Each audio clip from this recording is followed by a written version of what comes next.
Алматыдағы Қазақ ұлттық педагогикалық университетінің номер 8 жатақханасы 4 жыл бойы біздің екінші үйіміздей болған еді. 5 қабатты үлкен жатақханада кімдер тұрмады дейсіз? Сол 4 жылда небір оқиғаларға куә болдық. Бізге қарама-қарсы тұрған бөлмеге келгендер көп тұрақтамайды.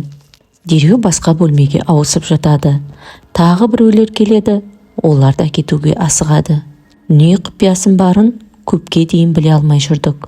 Оқудың келесі жарты жылында әлгі бөлмеге біздің топтың 4 қызы келіп орналасты. Олардың жақын тұрғаны бізге жақсы болды. Сабақтан қарнымыз ашып келгенде солардың дайындаған асымен жүрек жалғаймыз. Демалыс күндері студенттердің көбі жатақханада болмайды. Туыс-туғандардың үйіне кететін. Қарсы бөлмеде 2 қыз болды.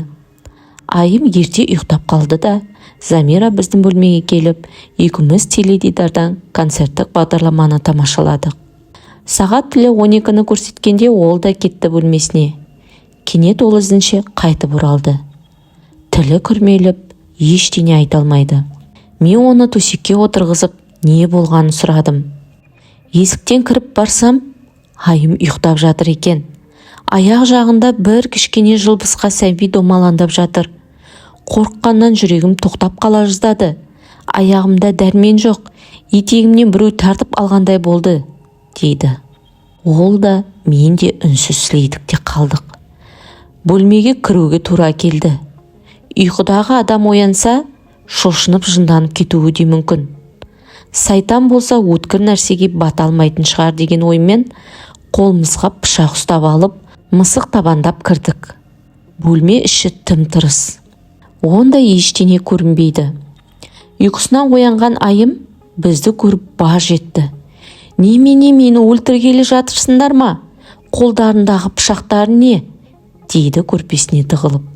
Біз мән-жайды түсіндірдік. Бірақ ол айтқанымызға сенетін емес. Сол түні үшеуміз де көз шырымын алмадық.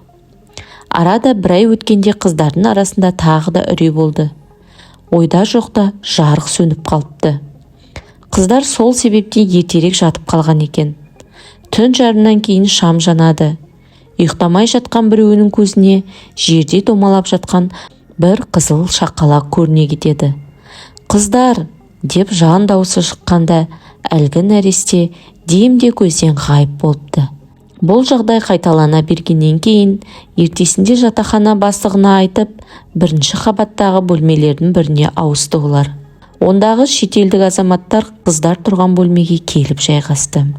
Біз жатақхана бастығынан осы бөлмедегі тұрған қыздардың көзіне неге кішкене сәби елестейтінін сұрадық.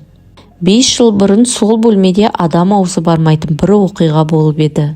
Алыс аймақтан келген 2 қыз білмей аяғымен шоқ басып алыпты. Бірінші оқу жылын аяқталар кезінде бірінен соң бірі бөлмесінде босанады. Біреу баласын тірі күйінде қағазға орап, қоқыс жәшігіне тастапты. Екіншісі де солай істегелі жатқанда көрші бөлмедегі қыздар байқап қалады. Баланың ыңғайлаған дауысын естіп, жетіп келген олар қансырап жатқан қызды көреді. Дереу жедел жәрдем шақырдық. Бірақ сәбиін аман алып қала алмады. Көп қан жіберген қыз зорға дегенде аяқ қолын бауырына алды.